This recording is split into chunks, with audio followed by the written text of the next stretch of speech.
Hello, this is Lawrence Lewis. And this is Sister Christian. Today is Thursday, April 9th, 2020. This is the Producers Happy Hour, two producers on opposite coasts, LA and New York, who set out to make a lighthearted podcast about the film production industry. And all of a sudden we had to pivot. Now we're reaching out to our filmmaking and live event community to hear your stories about how the pandemic has affected you, your life, and your work. Your stories let us know we're not alone. As we've seen over the past 20 episodes or so, the stories are helping us, and they seem to be helping you guys too. So we need to hear them. It's important for us to keep sharing our experiences and ideas. Email us, or better yet, record a 1 to 2 minute voice memo and send that to producershappyhour@gmail.com. Just follow the instructions on our website, producershappyhour.com. And please share the show with your friends, colleagues, and your second cousin who lives in St. Louis, please. We want these stories to be heard. I'm sure we've all been to Thanksgiving and somebody's asked, hey, what do you do for a living? We all have a one-liner that we explain ourselves to at a family reunion. But this show can help out and really lets people know that we're all going through this together. Absolutely. Christian, today we're talking with Jason Wolk from Spears and Arrows, a busy production company here in Los Angeles. I know. I'm so excited to get his perspective on this because Spears and Arrows is very busy, and I'm sure they were when all of this came down. So it's going to be fascinating to learn how they are moving forward in this environment. I reached out to him because I saw him, I've met him before, and I saw him post on LinkedIn some content that they created under quarantine where different people shot stuff in their own home by themselves. And so they're pitching that as their COVID-19 initiative to ad agencies as a solution for creating content during the quarantine times. Hearing people's innovation in this time is very inspiring. So I'm looking forward to that. Christian, it's Thursday. Blah. We're on week 978. How are or are we on week 2? I don't understand. Yeah, I don't know. I mean, I guess I'm okay. I'm going to say I'm okay. The week's almost over. I know, but like that means anything. It doesn't mean anything anymore. Thank God it's Friday. What a busy, hard week we had. Well, I'm still thinking that, like on Sunday, this past Sunday, I didn't look at my computer or phone once. It is nice. Which is the very first time that I've never done that. Although I did miss a couple phone calls and somebody who stopped by my window outside. But it was also, too, like preservation. Yeah, I mean, I think I'm doing okay. How are you doing? I'm okay. You seem better today than yesterday, but I don't know what better means, so that's the wrong word. It's just you seeing right. So, am I wrong in that assessment? No, I'm definitely better than yesterday. But again, I don't know what better means. I played. I don't know if we talked about this, but I love card games and dice games. So I played craps with my friend on Zoom last night. No way. Yeah, I rigged an overhead camera, and I've got a little craps layout and all the chips, and we played craps. It was a lot of fun. So that was cool. Did you win? Did you get money? Well, we didn't play for money. We're just playing for eggs fun. And milk. We actually, if we were playing for money, we both would have lost a lot of money. Perfect. It was not a good night. The house won. The house won. Yes, the house won a lot. I was thinking about a way of actually playing for money with the house. If the house won, the house would donate it to LA Mayor's Fund. Oh, that's fun. But that does mean people are putting their money on the line right now, which they shouldn't do. They should hold on to your money. You should not be gambling. I mean, honestly, we should also be giving back too. So my thought is that if people do a buy-in, save $100, something everyone could afford, knowing that if there's 7 people, that's $700 in the end winds up. Yeah. Then, I mean, it seems like matchstick fun. With exactly. An end result of the mayor getting $700. That's something we could do here on the show, too. We could totally. We could ask our listeners if they would contribute $1 to an episode and donate that to the New York Mayor's Fund and the LA Mayor's Fund. No, I think that's a great idea. I think people want to help, and even if it's a little something, then they feel like they're doing something. There's there are many apps out there where you can round up your bill from, $13.23, and then rounds it up to the next dollar, and then that money goes somewhere, and every little bit helps. So there's a few things I did want to address too. So I've downloaded Truebill. Oh. Yes. Look at you. No. I mean, I've downloaded it. So after the show, the next step is going through it and seeing what I have to add and what it is. So I'll report back on that. The kittens that I've been talking about are coming on Sunday. So I'm kind of scared to death because I'm excited, but also just like it's been a very long time since I've had a brand new animal in the house, let alone two of them. So are we going to hear its little baby meows on your microphone? Well, there's going to be two of them. So yes. I mean, we're going to see. Hopefully, kittens, all they do is sleep, eat, and poop. So yeah. they'll be part of that. It's going to be so cute. Exactly. Next, I had asked for sleep help yesterday. Oh, yeah. And I swear to God, people who know me have started texting me little tricks, including our editor, producer, Rob. Yeah, I know. We've talked about it before. So his trick is a white noise machine because when he travels on the road, nothing is as noisy as New York City. So he needs a white noise machine for that. That's funny. Right. So I will, I'm going to test out these tricks on sleeping and we'll see. I'll keep you guys updated on my sleep. And then lastly, this one's exciting. Okay. An EP friend of mine reached out about a tabletop job and to scenario out because he listened to the episode that we had with Revolver and Glue Society. Oh, yeah. We scenarioed out how to do it in the States, and it was a hard no, obviously. Hard no. Right. But my suggestion was that he talked to Michael at Revolver, and I've put them in touch, and they're off to the races. I don't know whether it's going to happen or not, but they've made a love connection. That's amazing. In a sense of the way. So I just feel like happy to make that connection, especially through the show. I would have been at a loss to advise him if we wouldn't have had that interview on Monday. And so you're saying that you put them together because Australia has a little bit lesser restrictions than we do here. Technically, you guys shooting even tabletop, even if it was just one or two people, is still technically, it goes against the ordinances. You're not supposed to gather in groups of more than two. You know what I mean? Yeah, but it's more than that. It's about ethically, you're asking someone to leave their house and their quarantine into an environment that you cannot ultimately guarantee is safe. Right. And so people right now are at different stages or levels of financial needs and requirements. So you can always find somebody, as in good times, you can always find somebody who is willing to do the job for the rate that you're offering because of their own personal issues. Needs, and family, whatever it is. So ethically, if you're the one offering the job, it's not like people will turn it down. So I think it's on us. You can't use the excuse of, well, it's their decision if they want to take this job. No, it's on us because we asked. Exactly. And it's really the first time I've ever felt like that. You asked at a time where we know people are needing money. Mm-hmm. And needing something to do and needing just a little slice of normality. Some human contact, even if it's 6 feet away. Still feel like they have a job and a skill that is valuable, right? Yes. And so even just offering is taking advantage a little bit of somebody. Well, I think that I always do feel like a leader and an advocate for the crew and an advocate for the production company, an advocate for safety, an advocate for myself and my team. I absolutely feel that way. Going back to, yet again, Susan's interview, it's about ethics at this point.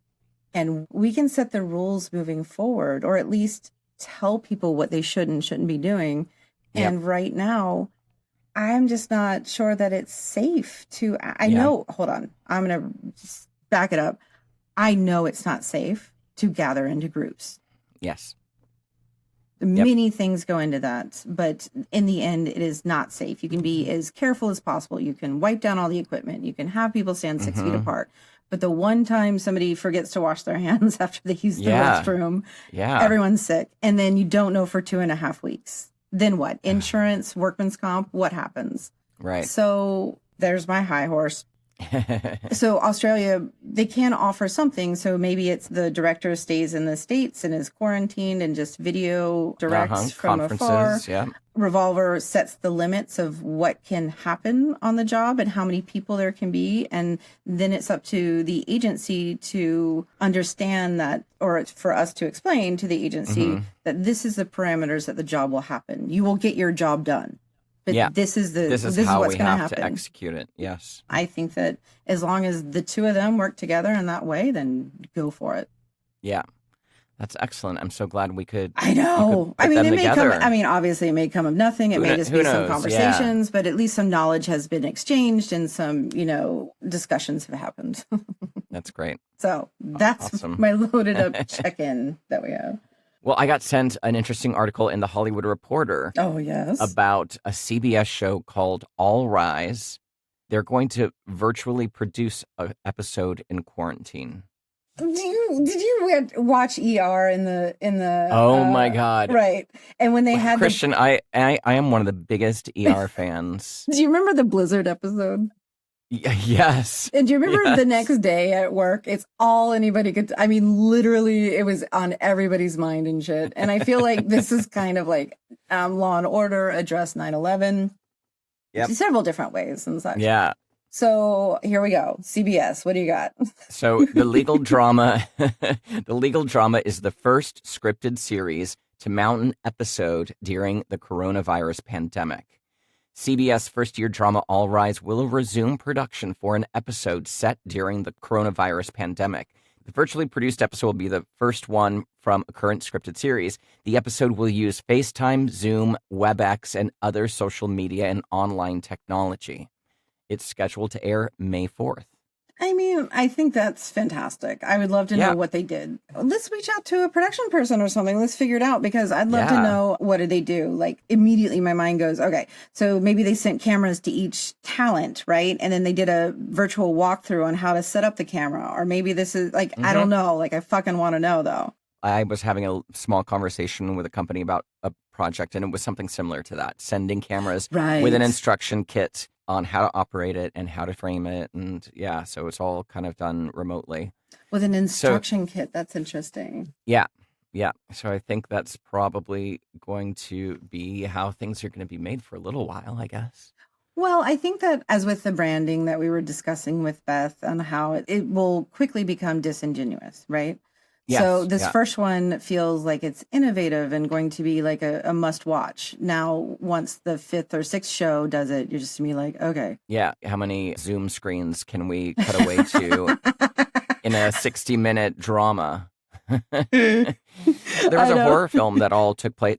So a couple things. There was an episode of Modern Family that all took place on a computer screen. And then there was a horror film called Unfriend that all took place on a computer screen. Right. I didn't see that, but I remember that. Yeah. Yeah, this isn't new territory, but I mean, I guess in the past it was just kind of a schlocky experiment. Like, oh, this will be fun for one episode or fun for one horror movie. But now it's being done out of necessity. Right. It's interesting to see how that's going to play out. Right. The Blair Witch Project of Yeah, exactly. All right, I have one more thing, but it deals with New York that I just heard yesterday, and there's an article in Broadway.com about it that apparently yesterday they had extended the Broadway theater closures all the way to June 7th. It makes sense because we record these at a time where I'm able to catch the beginning of Governor Cuomo's daily briefs, and there's just so much caution right now. We're getting a trickling in of good news, but also too, the only reason why we're having good news is we're doing so well, especially you guys in California. Holy shit. You're actually changing the course of the virus in your state. Yeah, we are. There are some counties that are failing. Of course. It's like have you seen New Zealand? Holy crap. No, what? The prime minister there is my new girl crush. Oh, yes. She's amazing. She's solutions.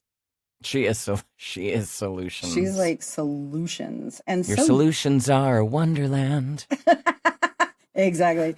And I think that California is doing it right. That's exciting. Thank you. Yes. Not that I can take credit for it, but it's nice. You take credit for staying inside. Definitely proud to be a Californian right now. It makes you. It's really, really nice to see that, the governor went on some talk show and talking about how, we're tired of waiting around for the, whatever Yes. stockpile from the federal government. We're just going to make our own masks, and we're buying them, and we're doing it ourselves. Oh, And I know. He's like, I'm going to take the we'll weight. we'll send them out to other cities that need them. Yeah, he's going to take the weight of being fifth in the world of Yeah, the economy exactly, and use exactly. it. And I just like, Yeah, oh, yeah, he's fantastic. So, yeah. but yes, Broadway theaters are closed, and I'm 100% behind it. I mean, I know you've been to a ton, so have I. Yeah. The smallest seats in the They're world. small. You're It's like going right to the- on top of each other. It's like going to Shea Stadium. If anybody out there's an old New Yorker, like you get one thigh in those seats. I mean, what are they going to block off whole rows and seat people 5 people apart? Totally fine, but is it worth it to the talent? Yeah, To put exactly. the talent at risk. So And the anyway. ushers, the crew that's got to clean the theaters after, and all that. It's a domino effect, or house of cards, or whatever metaphor you want to use. A butterfly, you want your actions directly affect your neighbor. So Miller Lite, my love of American Yellow, which I call all light beers in the American. Yeah. And Uh-huh. Coors Light, some of the best stuff on earth. Miller Lite has set up what they're calling a virtual tip jar to support bartenders. So if you guys I haven't saw that seen commercial. yeah, it's great because that's an owner operator who happened to use a key probably to open a door. Right. It's one shot that zooms out in a bar, an empty bar. Yes. It did look like, though, it was art directed, was it not? Well, I don't know that it was art directed. I feel like everything was squared off and lined up properly. So that, very well could have been by the cinematographer, or it could have been by the owner being anal retentive. I don't know. Yeah. But in the end, I can envision a way that this could have been done by one person, as long as that person knows how to use a drill and set up a camera. Right. So that said, I don't know for sure. They started a campaign called Virtual Tip Jar. So it's hashtag Virtual Tip Jar, aimed at raising money for bartenders because they've been sidelined, bars are closed, taps are off, but tips are needed is what it says. So we thought we would do here something fun because it is Producers Happy Hour, right? That was the original concept. The original concept was we were going to be drinking our faces off during these interviews. Chatting with industry professionals about... Over a cocktail. Yeah, about how we used to produce stuff. Exactly. Ooh, I can't wait to see how we're going to be. So we're going to add a link on our page, or, at the top, you can go to it, that will feature bartenders that we know or that submit their own videos to us on how to make a cocktail. Yes. And so then on top of that, we're going to supply their Vimno or their bar name, like however much information they want to put out there or not put out there, so that if you decide to go on and use one of their cocktails, we would suggest that you Vimno them the price of what you would pay for a cocktail. That's amazing. I think so. I love it. I've reached out to several people who are very interested. Now, these are self-submission videos where they're not going to be high quality. Yep. Ingredients may be altered slightly, but it's all going to be in fun. And also, too, it's going to be super creative. I think asking people to do something outside of their own box, like, videoing themselves or something, is going to be, the innovation is going to be fun. It's going to be fun. Exactly. So we're going to see how that goes. There's a bar here in Silver Lake called Akbar, my local bar, owned by 2 gentlemen. One of them, Scott Craig, is a commercial producer. Yes, you've told me about Scott. Commercial producer for years, yeah. So I've invited him to come on the show. He might. They've done just this. They've done exactly what we've taught. They're all out of work. Oh, fun. They've all put out a GoFundMe right. for all the servers and staff at the bar. They're doing videos of them teaching you how to make a cocktail. I love it. Yeah, so I'll reach out to them and see if we can include their videos on our website. All right, so Christian, on our website, we've got the Take Action page. Yes. And we've got some things on there. Yes. So it is April 9th, as we said before, and rent will be due on May 1st. I know things are looking a little bit better out there, but we have no idea how long this is going to last. So I do think that it's important that we have a plan for rent for all of us.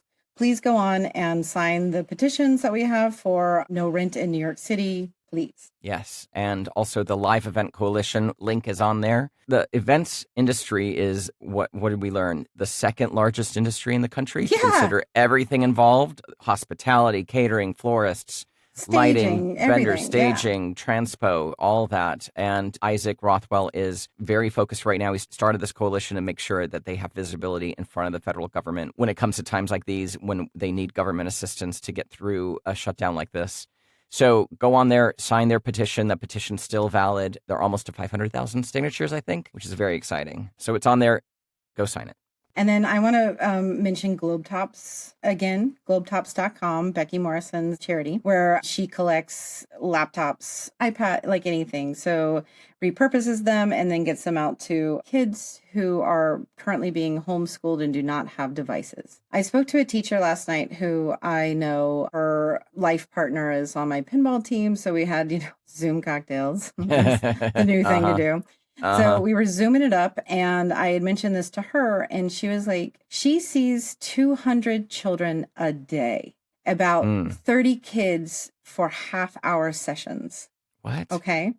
She says that a lot of the kids are using their parents' phones, and their parents are at home working or not at home at all. So, and the kids are expected to sign in, apparently. Now, since we don't have kids, we don't know. Kids are expected to sign in at, 8:30 in the morning, let's just call it. Their class assignments are due by 2:15, right? And so she says a lot of times what she'll do is, like kids will sign in and she'll assign them work and then not get them. So she counts them as absent and then gets a phone call or an email or a text from their parent. Now, this is happening multiple times. Because they're like, but my kid signed in. I made sure. But you're not making sure that your kid is doing the work, right? Right. So there's multiple levels of frustration there, but most of it stems to them not being able to have a device to do their work on. So again, we all have like a corner full of hard drives, full of stuff that, to be honest, like, would I ever use the footage from a 2008 thing? I have no idea. If you haven't touched it in 7 years. In 7 years, yeah. Taxes. But more importantly, we all have an old device that is sitting around. It's probably our backup one in case our primary one goes down. Anyway, if you feel like you can part with it, please go to globetops.com and please part with it. It'll help a child.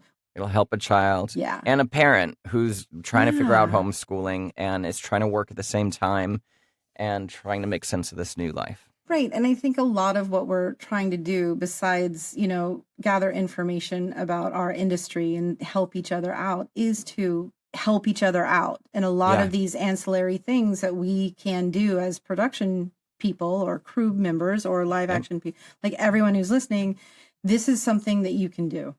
It's a very easy thing to do.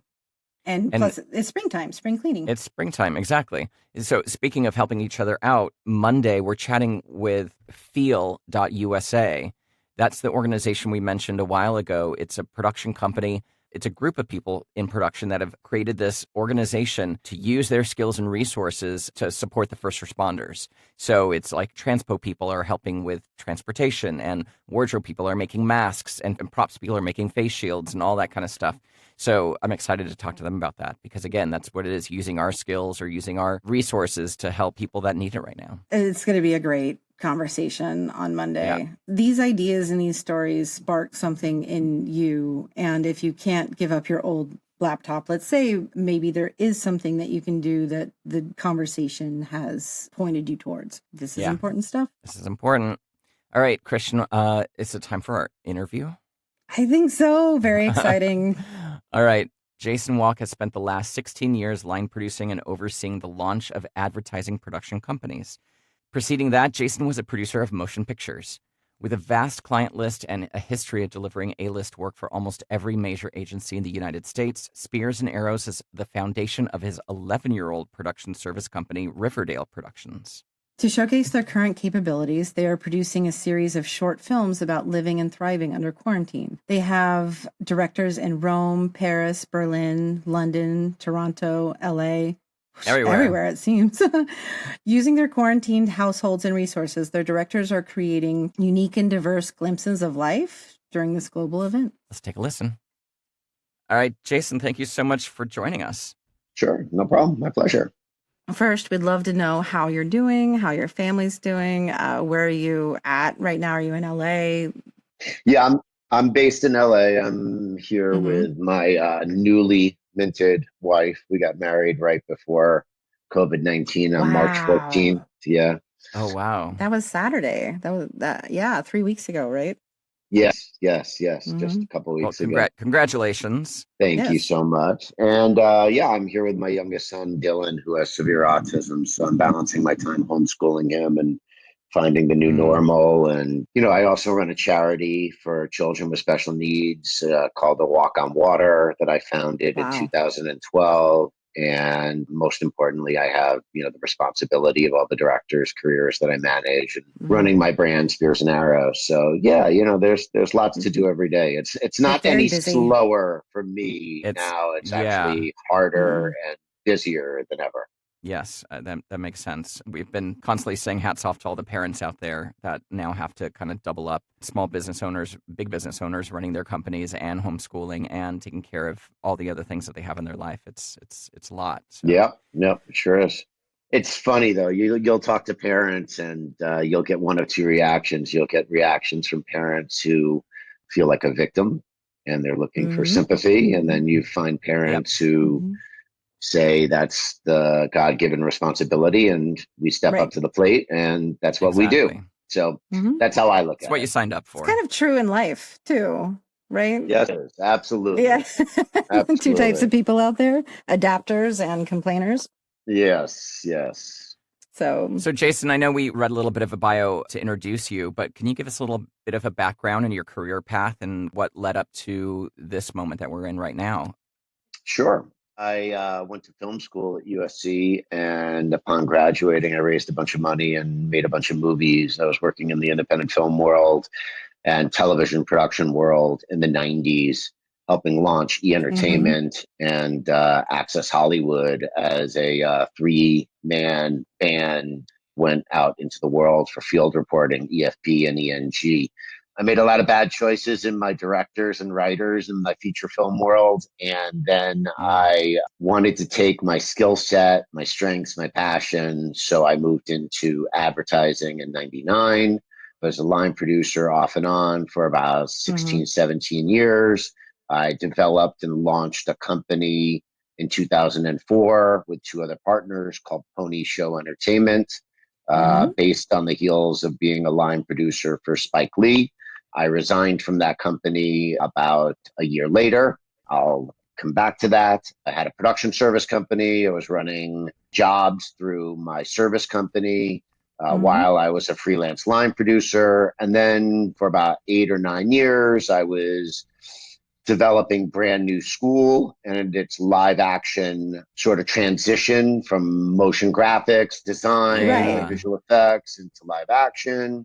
And so I worked interesting. with every creative director, art director, flame artist, visual effects supervisor at a Brand New School for many years on a sort of a permalance basis. I was working in Mm-hmm. promos, developed a company called 789 Entertainment, which did exclusively Disney Channel programming Mm-hmm. for many years. Then I landed over at Backyard doing a lot of freelance line producing, considered doing some staff work there. But then I developed a company with one of the partners after they got a divorce, Blair Stribley and Roy Skillicorn. And I went off with Roy to develop a company called Seed Media or Seed Mm, Content.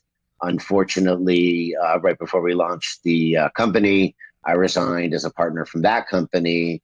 And in short, or in summary, my experiences as a freelance line producer, as a partner and owner in other companies, Mm-hmm. as a producer who developed other executives' ideas and business plans, led me to today to be my own boss, to run my own company, because I have very strong values.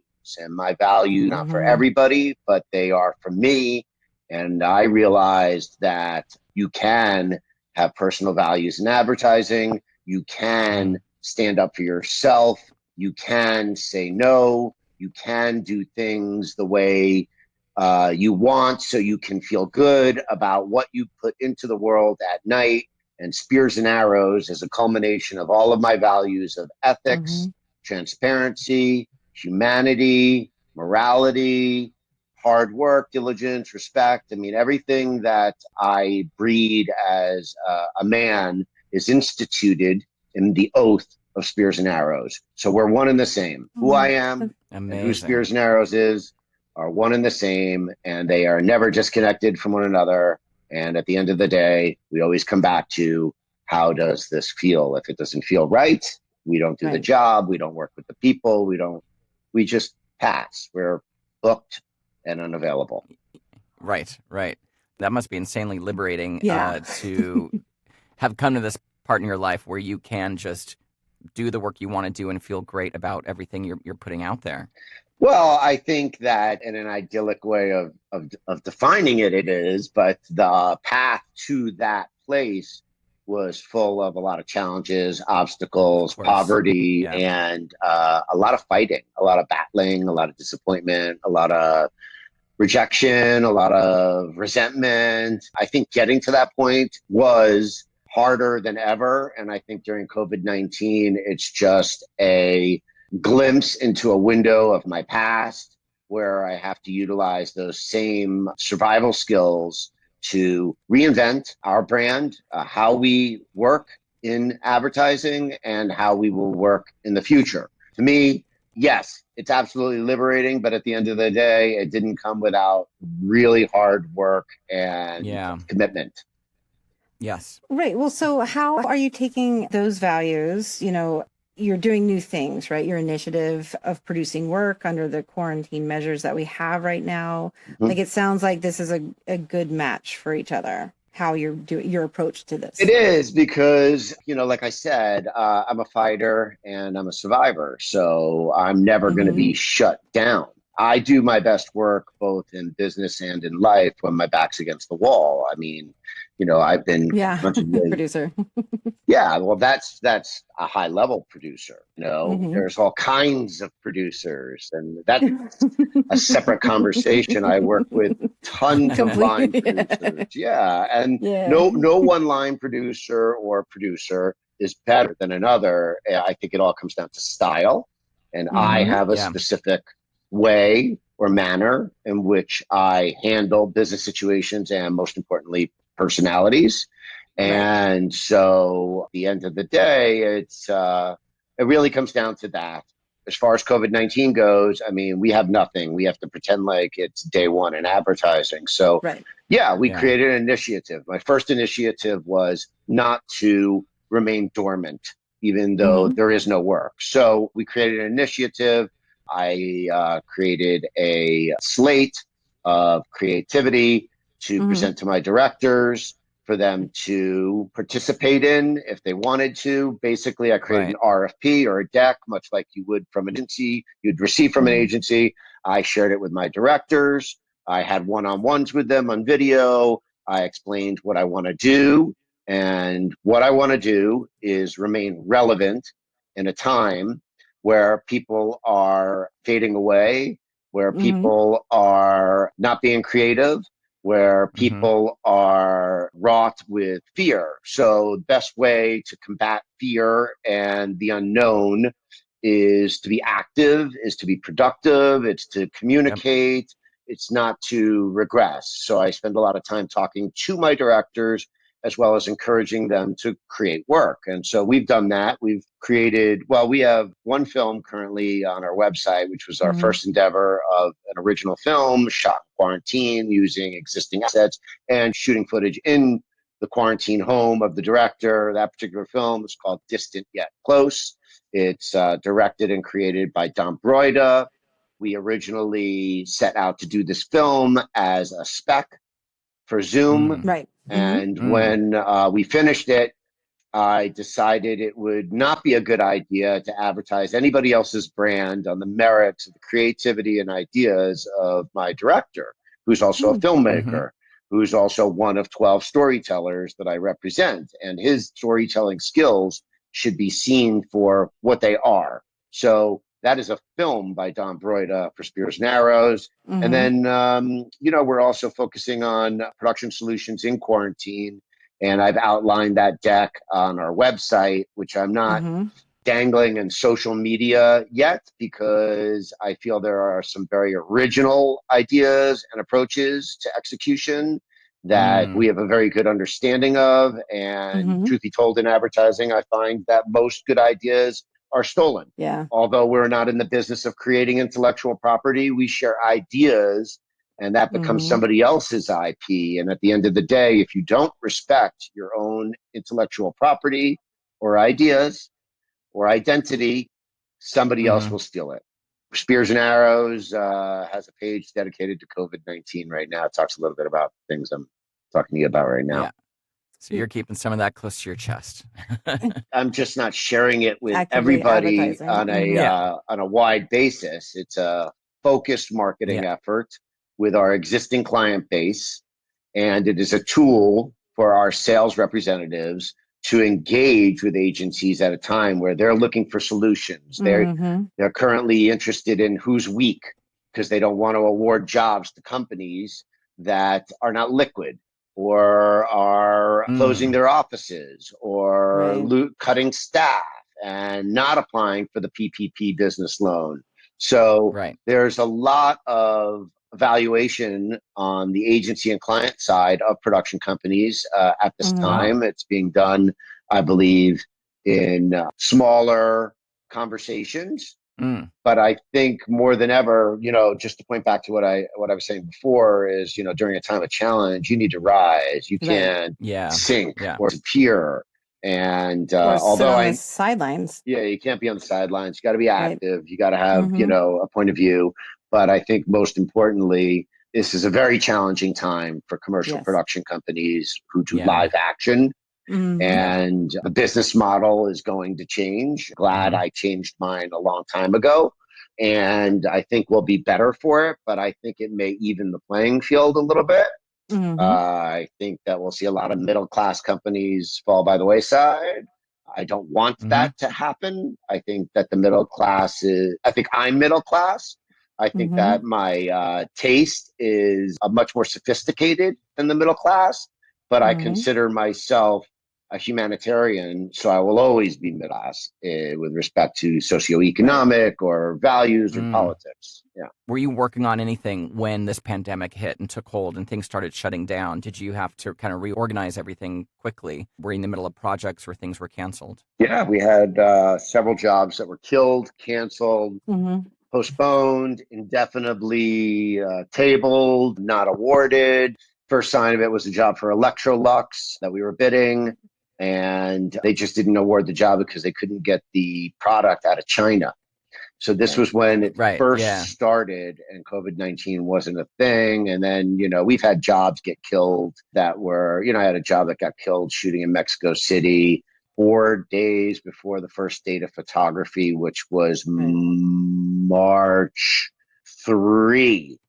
So that was pretty early. Very early. Well, Nestle put a ban. They were the first ones to react on a corporate level. Yeah, travel ban. Right. Travel ban. So they weren't able to get there, although there were no reported cases in Mexico. They canceled that job. And we had one or two other jobs that I can get my job list that were canceled. And I've spent a good deal of my time collecting. We also we had a RAM job at the Richards Group that we were going to shoot for Mother's Day that got canceled. We had a job we were bidding for Gerber that just didn't award. It's indefinitely postponed. We had a single bid job that was ready to schedule a shoot that I had worked on for 5 months. That was, a 3-day, $650,000 traditional pharmaceutical job that decided after being a single bid, they're going to do it in animation. I mean, we've had all kinds. You had the whole, experiences. The spectrum. Yeah. Are you having conversations with agencies actively now? Is there any action happening in your sphere of conversations, at least, about what can be done? Yeah, well, one agency tasked us to do an edit because one of my directors is an editor as well. So we did a re-edit, and they're trying to sell that to the client to create revenue stream. We're bidding a weird job. Well, not weird, just non-traditional for advertising right now. Yeah. That is with an agency, and it is to be shot in a virtual manner. And we have certain approach to the virtual shooting that I don't want to divulge here because it hasn't been Yeah. done before yet. And I consider that a trade secret. But in general, I'm not going to posture and say that there is a lot of dialogue. There is minimal dialogue, and when there is dialogue, it's a trigger, it's a question, a conversation. It's not a plan for solution. I mean, yeah, we have some clients that have jobs that work only with us, and they're slated to shoot their single bid jobs, and they're not committing. I mean, at the end of the day, no agency or client worth their salt is going to do a shoot without an insurance rider for communicable diseases. And that's not going to be written by an insurance company. So the agency and the client have to bear the cost of change if it occurs. Right. If it occurs, yeah. And I'm not shy about deflecting accountability because I, as a production company, I can only deliver what I can within the federal government's boundaries. And I have a lot of thoughts about which way this is going to go and how it's going to unravel and the timeline, but that's just an opinion of mine. And I should probably just sort of keep that to myself because well, that is. Or we can stop recording and we can talk. That it usually is one of our questions is like, what do you see for the next 3 to 6 months? Yeah. I was on your site earlier, and the work is so emotional and very touching, right? So you figured out how to do the work during the quarantine, but what about when it's lifted? Like, do you have an idea of what our industry could look like coming out of this? I mean, we've been scenarioing for 3 weeks now on how we think it's going to go. Daily with several people. So we'd love to get your take on how you think it's going to go. Sure. Yeah, I have no problem talking about that. I just didn't know anyone was interested, to be honest with you. We're all interested. Are you kidding? We're producers. Well, we all can't control it. We're trying to fix a problem we can't now. So right, and that's a producer's biggest strength and weakness in general. We want to control our environment and the elements within, and we do that, and we do that better than anybody in the world. And that's what an advertising line producer is. They are thoroughbred, world-class problem solvers with tremendous pressure and money at stake. And we never let them see us sweat when we do it. And so, when this COVID-19 problem became everybody's, the reaction to it tells me more about a person than anything else, because we no longer have the solution. And so how do you feel when you're uncomfortable, and how do you embrace being uncomfortable? And do you project? Do you redirect? Do you own it? Do you learn? Listen, at the end of the day, the best line producers, because I know we're all line producers at heart here, are those that are willing and flexible, period. And if you don't own those adjectives, you're probably in the wrong line of business. The theme of our very first episode of this podcast before COVID-19 was flexibility. I read that. Absolutely. Yeah. I did respond to that. Yeah. Thank you for that, Lawrence. I totally agree with that. And willingness, because we're in a service-oriented business. So it doesn't matter really what the request is. It's how we support it. How we react to it. Yeah. I mean, I had an early mentor of mine in 2004 tell me that you never use the word no or but. Even if the answer is no or but, it's how you communicate no and but that makes somebody forget about changing direction. Exactly. And it's not 100%. You insulting or editorializing the situation, the opinion, or the choice. But come right back to your initial question about COVID-19. I mean, listen, it's happening right now. This is the way it's going to go in my world that I'm committing to. Currently, we're talking about one-person shoots. We're talking about collecting footage from a director or a DP director within the environment that they are sheltered at home. So under quarantine, with their quarantine network. So it's going to be tabletop. It's going to be imagery and scenes and actions and landscapes that occur at that sheltered at home location owned by the director. So I've spent a lot of time breaking down what my directors have to offer in their quarantine networks. I also spent a lot of time with them understanding what equipment is in their house now if I had to shoot in an hour.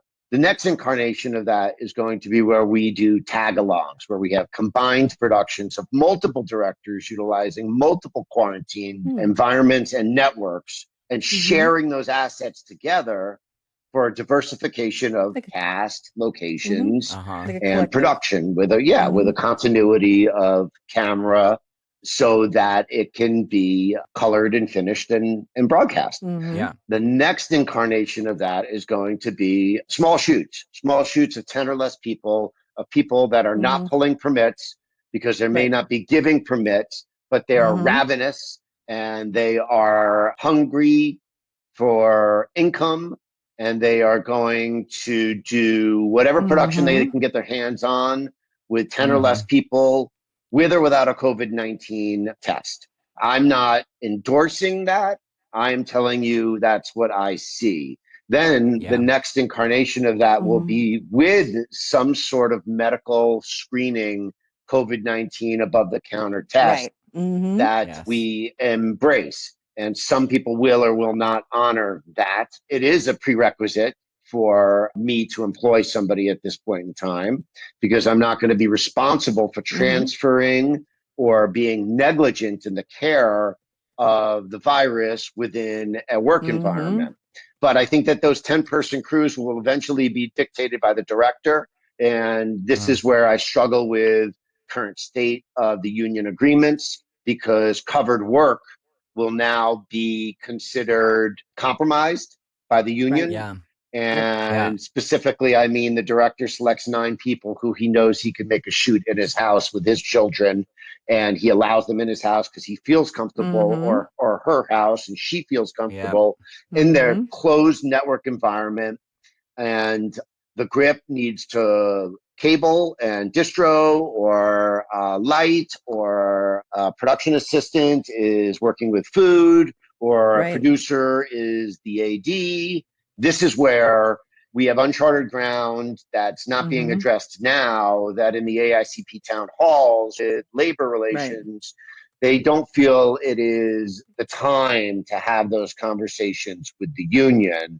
And I must say that I do agree with Jane Nunez and AICP on that, because there are bigger subjects to tackle within scope of work, which is just one element of the union agreements with each of the 3 big ones. But I feel like this is going to become a really problematic area, as well as pretty fast, as well as minimums, union minimum wages, staffing, and P&H contributions. I think it goes hand in hand with covered work.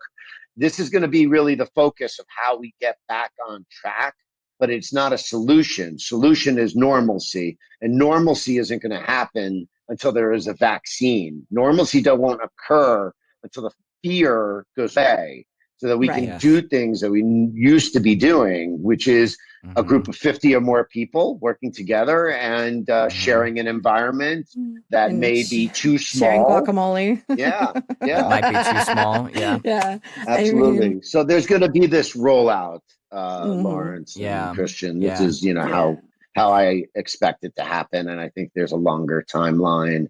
I also think that there's an iteration of this where we are going to be released to do these shoots because business is now open. And then I believe we will retract again because the curve will be too high. At that point, I think agencies are just going to be looking at reported cases of COVID-19, reported deaths of COVID-19, and go to shoot there in a virtual way. Now, nobody's shooting in the globe. Yeah, sure. You can go to the productionservicenetwork.com and see the hubs and the people that are still shooting. But, is that responsible? I don't think that a major client and advertiser wants to be associated with the first few shoots of groups No. of people. So even Right. though you have those whispers and influences by certain production service companies in the business right now selling and marketing themselves to me that they can shoot tomorrow, I feel it's irresponsible right now Yeah. on April 100%. 8th, you know? Yeah, exactly. I mean, imagine one brand does some kind of shoot and the virus spreads on set, even to one person. I mean, that would just be a complete marketing nightmare. Christian and I were talking about the whole union thing Yes. recently as well. A lot of conversations I've been hearing right now is user-generated content. Real people and having them film themselves Right. or whatever, but being directed by a director. And if that director is a DGA director, is it a union job? Are those people now cameramen? Covered work? There's going to have to be some greater discussion with the unions about how we move forward, just exactly as you were saying. I had Zoom drinks with 5 producers last night in New York, and we were discussing the ethics behind safely as possible trying to do, let's say, a product shoot, but also too, people are desperate for money. So they're going to agree to do something and be okay with it because they're desperate. And so ethically, it's up to you to not ask right now. Yeah, absolutely. I mean, it's a no-brainer for me. One of the downfalls of COVID-19 is it's going to highlight the race to the bottom. And I am completely disinterested in what the bottom is. And so I don't want to be anywhere near there. You're right. Yeah. Exactly. No. This is how I feel about it on a bigger picture level. Mm-hmm. User-generated content and content shot by non-professionals, people who are not world-class creatives, who are not developed in their craft and considered extraordinary, will become tiresome to the audience very quickly.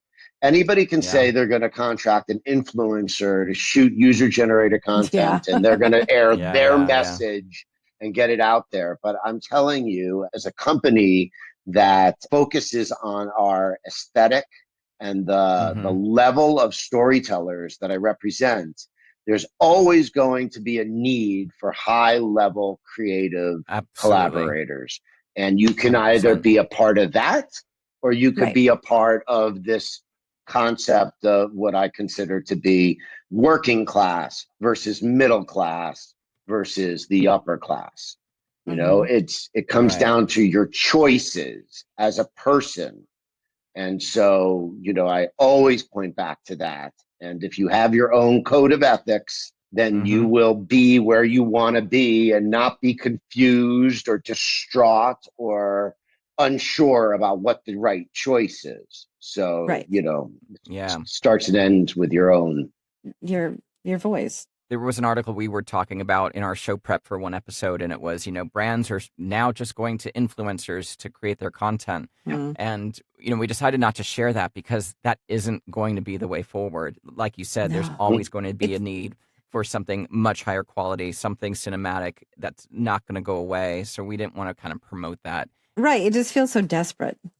Yeah. And I think it's absolutely transparent. It's an act of desperation. So yeah. I think that'll only last you a little bit longer. Well, it's just not going to appeal to high-level agencies. At the end of the day, I think it really comes down to what kind of work do you want to do and what place do you want to be in advertising. I don't personally judge anybody who is doing retail work or sales spots or dog food commercials. It's just not the kind of storytellers that I represent and that my brand does. Right. LVMH is not going to want to deal with that for very long, right? They're going to want something high end, something classy. That all will come back. It's just going to come back in a very slow and different way. Methodical. Well, I actually think it's going to come back very strong. I think that the messaging is going to be very clear. I think that advertisers and clients are going to have a need to advertise. The biggest obstacle or disconnect is going to be how and when, right? That's what it is. Right. Yeah. Yeah. And there's no timeline yet. Yeah. I think they were all searching for that date, but it'll happen when it happens. So, Well, I think there'll be some shoots, I think, in June, at the end of June. If you look at the business models that are happening in Italy right now, which has a very alive Right. advertising community, they're talking about possibly being able to shoot in the middle of May, middle to end of May. And if you just look at the news, we're probably about a month behind Italy. That would mean the middle to the end of June for your first semblance of smaller shoots, depending on geography and content and locations. Things will be rewritten to be much more separate. And we, as a production community, need to be able to do many things. And so the biggest thing I would say to anybody in production right now is to forget what you've known about production. And those freelancers that spent the time to come up through the ranks and pay their dues, the line producer that was a production manager, coordinator, and an office PA and a truck PA is way more valuable to me than somebody who didn't. Exactly. Well, you know what you're asking other people to do when you climb the ranks like that. You know what I mean? Like it's that you're not above doing it because you've done it. That's right. Exactly. And I think that just comes down to work ethic, to be honest. Most people in production have it, not all of them. So what are you looking forward to most once this is, I mean, I can't even venture to say the new normal because nothing, I mean, normal is just a word we hate here on Producers Happy Hour, but it could be as simple as, you know, going to your favorite restaurant or having a beer with a friend. But what are you looking forward to the most when this is over? Probably taking a vacation. Oh, getting on a plane. Where would you go? Travel. I would probably just go to a peaceful beach that faces westward, and I can see the sunset in a warm climate, and be with my new wife. Honeymoon. Oh shit! The honeymoon. Yes, Jason. That's like the best answer we've gotten so far. Yeah. Thank you so much, Jason, for chatting with us. Thank you, and I hope that everybody can get back to work soon. Oh. That was so awesome. Wow. Talk about a man with a plan. Right. So I know it's one of our reoccurring themes is communication, but he's definitely like, you know, communication with a built-in healthy dose of ethics. Very strong interview in the sense that he knows exactly what he's doing. He knows exactly what is right for him and what is right for his directors, and he's protecting people. Yes, and he knows exactly what isn't right for him and what he's not going to do. And I think that that's half the battle. I mean, in freelance, I think we fall into the, oh, God, I haven't worked in a week. Let's take the next job that comes. Yeah. And not really vetting the job. Sometimes. I'm sure we've all fallen into that a couple of times. I have been known to turn down a fair amount of work because I'm fortunate to have it. But sometimes if a job just doesn't vibe with me, I won't take it. And it blows people away. They're like, what? You won't take my job? Exactly. There's a better producer out there for that job or for this situation or whatever. And so I try to only accept work that I know I can excel at and I can commit to and do my best at. And it sounds like that's exactly what he's doing with his company. Exactly. Well, that's only a testament to you and your personality and how well you know yourself. Because there are times I can smell a bad job. I know it's going to be bad. Of course. And you turn it down. But then there's times when you do it, you take the job because you're like, okay, I can probably make this work. And then once you've committed, you're like, what did I do? But in the end, you know, we always make it work. But these are all just tools of learning, right? So check out Jason's website, spearsанdarrows.tv. I mean, that was amazing because he's a fighter, he's a survivor, and he said he will never be shut down. So he is trying to make this work. He is making this work. Like all producers, we do our best work when our back's up against the wall. And that's what's happening now. Exactly. And everyone mark their calendars because our prediction from Jason is late June. June. I think we should do a grid. Oh, a pool. A pool. Yeah. I mean, that's funny. I know, like, you know, betting on our lives. Betting on our lives and our livelihood. Our but I think it would be interesting just to see just to track the predictions. And I think the other real nugget from our conversation with him, this is a message that probably needs to be flown from the mountaintops. Yeah. Forget everything you've known about production. Yeah, that was quite the bold statement, I feel, but he is exactly right, because He's exactly right. if you can't adapt in a rapid way, which we all try to do in our job, it's what makes a good producer great. Yeah. And it sounds like we need to gear up to put our best adaptation outfit on. And Yes. so we can go with the flow, because we're going to be asked to do things that we've not done before. 100%. 100%. And go back, everyone, listen to episode 1. That's how we started this podcast pre-COVID, when we were having a little lighthearted podcast over drinks. Flexibility was key to our job. It's pre-COVID, and it's even more going so to be now. the foundation of our jobs now. Yeah. I mean, that was a fantastic, very just informative interview with Jason. Yes. Yeah. So thank you again, Jason. Thanks, Jason Wolk, spearsandarrows.tv. Much appreciates him spending some time with us chatting about everything he's doing with his COVID-19 initiative. So that's it for today. That is it for today, Lawrence. Yes. All right, everybody. Stay safe, stay connected, stay active, and please stay home. Wash your hands. Don't touch your face. And please wear a mask when you're going out. It sounds like California is on this initiative. By Friday, you need to have a mask, everybody. Yes, if you're going into a place of business. If you're just walking around, you don't need one. This is according to Eric Garcetti.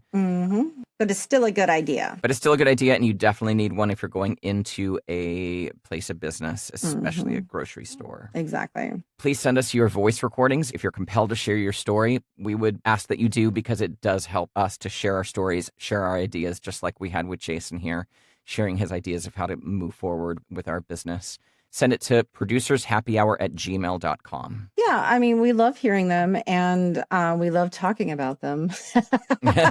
Yes. So please send it away. Lawrence, how do people reach you directly?